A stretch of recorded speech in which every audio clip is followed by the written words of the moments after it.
2.5 years ago, Alina and I put out a video on this channel called Drone Neutral Density Filters, Why and When. It did very well by our standards given the size of the channel at the time and attracted a lot of positive commentary. Best drone channel on the internet. His words, not mine. Eureka, I get it now. You summed it up in a way that 100 other people couldn't. I've watched so many videos about ND filters, this is the only time they have been properly explained, in my opinion. And this one sums it up perfectly. Finally, someone in YouTube who tells the real truth about ND filters. Thank you, mate. Right, I thought we'd put the subject to bed with that video and a follow-on video, but it turns out with the arrival of the Mavic Mini that we're kind of back to square one. So in this video, I'm going to clear a whole bunch of stuff up so you can make your own decision as to whether you need ND filters for this bad boy.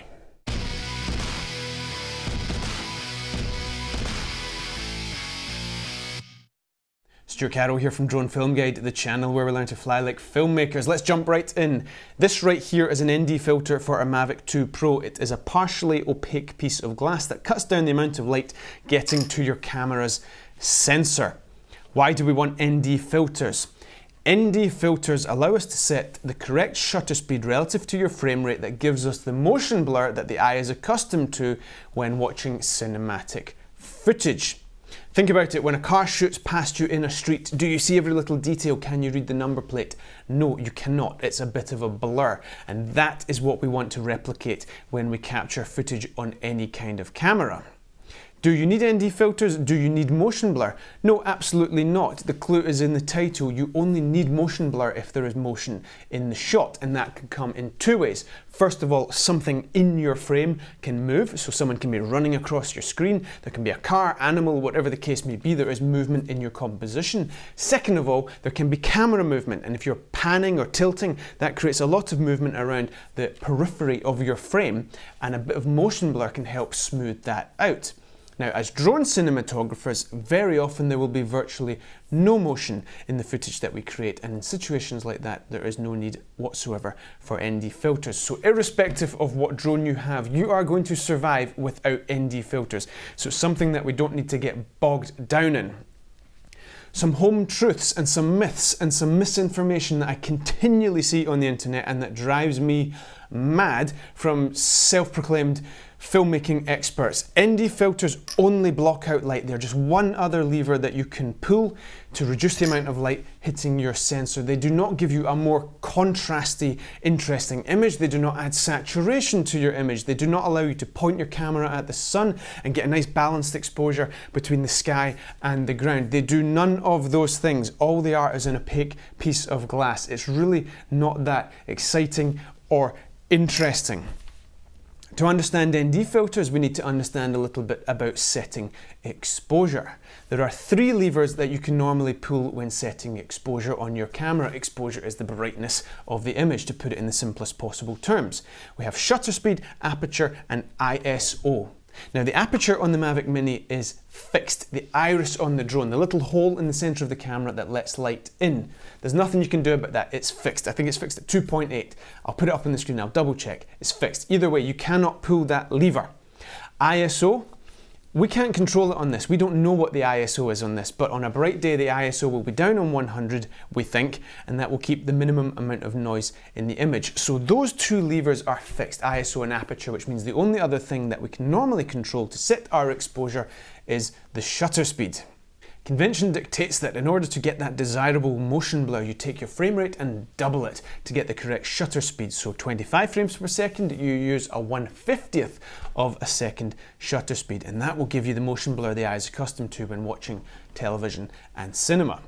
Now, if you've used any other fixed aperture drone, like the Mavic Air for example, you will know that if you shoot on a 1/50th of a second shutter speed, you're going to have a completely blown out image. You're shooting on 100 ISO, you've got your aperture wide open at f2.2, 2.8, you can't close it down. So the only other lever you can pull is the shutter, and on 1/50th, boom, it's all going to be blown out. You need a 1/1000th of a second shutter. And this is where the ND filter comes in. By putting an opaque piece of glass on your lens, blocking the light coming to the sensor, you're able to get down to that desirable 1/50th of a second shutter speed, and hey presto, we have motion blur. To give you a second to let all of that sink in, let me introduce you to our free ebook, From Drone Zero to Drone Hero, 37 tips to get you flying like a filmmaker. A great starting point to get you up to speed on drone filmmaking. Definitely do check that out. It's free, so there's no downside in getting yourself a copy. Link in the description, and we'll send you some other goodies like pre-flight checklists and shot lists and all that kind of stuff. So it's worth joining our community there. And if you do want to really learn to fly like a filmmaker, we have an 8-hour drone cinematography masterclass. Very established, very successful course. Definitely worth checking out. We have a very important video on setting exposure in video mode with the Mavic Mini, so do check it out. We don't get full manual control, so we use our EV compensation. We look at the brightness on the screen with reference to the histogram, and we get an exposure that we like, and we hit auto exposure lock so that the settings don't change while we're filming. So we can still get a great outcome. It doesn't matter that we don't have full manual exposure setting control, because we essentially do. We can achieve that outcome by moving the EV compensation. It's just we don't know what the shutter speed is. And here's the question: how can we put an ND filter on to reduce that shutter speed if we don't know what the shutter speed is to begin with? Let me throw some numbers at you. ND filters are ranked in terms of their strength, so 4, 8, 16, 32, 64. The higher the number, the greater the light reducing capacity.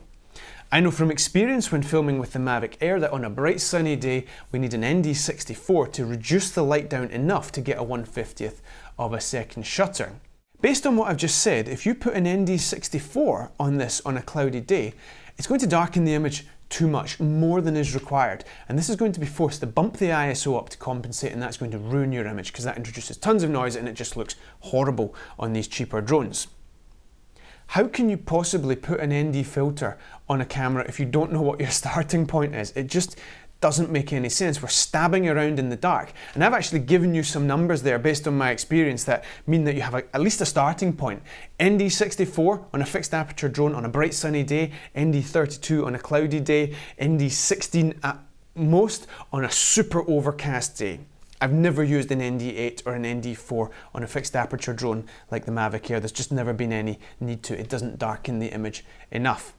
Everything changes if they give us full manual control to set exposure in video mode. We lock that ISO on 100 so we're safe in the knowledge we're not going to get unwanted noise. When the ISO's bumped up, the aperture's fixed, we can't touch that anyway, so we just play around with the right balance of ND filter and shutter speed to get that motion blur that we are looking for, just like we do with the Mavic Air, the Phantom 4, the Mavic Pro Original, Mavic 2 Pro, etc, etc. But at the moment it doesn't look like that's going to happen, despite the protestations from the community, because understandably DJI are in this business to make money, and why are they going to cannibalize their Mavic Air line or other drones for that matter if they don't have to? This is an entry-level drone at the end of the day. As I say, in our opinion, the risk of ruining your image by introducing ND filters to the Mavic Mini outweighs the potential benefits of getting a little bit closer to a 1/50th of a second shutter speed, maybe, if you guess it right based on interpretation from what you discovered with your Mavic Air or your Phantom 4 and all that kind of stuff. I just don't really see the upside, in my opinion. Do let us know in the comments below if you completely disagree. Always keen to hear your thoughts. Now, on a related note, however, one of the reasons Alina and I were so impressed with the picture quality of the Mavic Mini is that despite the fact it must be shooting at a higher shutter speed to get a correct exposure, it doesn't seem to have that jaggy feel to it that you get with the other drones if you don't have ND filters. So when we're flying this close to the ground, for example, the roll-off at the bottom of the frame seems to be pretty smooth. There seems to be some kind of digitally enhanced motion blur in there. I really don't know what's going on in the technology behind it, but in one way, shape or form, it looks pretty good out the box, to the point at which I just don't think you need to bother with ND filters anyway, because the footage does look quite nice. A quick word on polarizers. They are not the same as ND filters. They serve a completely different purpose. They reduce atmospheric haze, glare, so you can shoot cars, for example. You can shoot water, reflective surfaces where there's a lot of reflection, and it reduces that. And for that reason, landscape photographers love them, but landscape photographers stand on the ground with a tripod and a stationary camera, and they can get the angle of the light hitting the piece of glass perfectly so it has maximum polarization, etc, etc. That does not work when you're scooting a drone about in the air, and as a consequence, I've never had particularly great results with polarizers, albeit some people have. So you can again let me know how you get on with polarizers in the comments below. I'm not doing so well with them. Anyway, I hope that was interesting, helpful, clear, concise enough for you. It's not actually a particularly complicated subject, it's just ironically we have to get into such great detail in the mechanics of setting and exposure because we have restricted functionality on this entry-level drone. Yikes.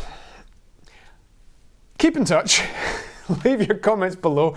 Don't forget to download yourself a copy of our free ebook From Drone Zero to Drone Hero, and we will see you next time on Drone Film Guide.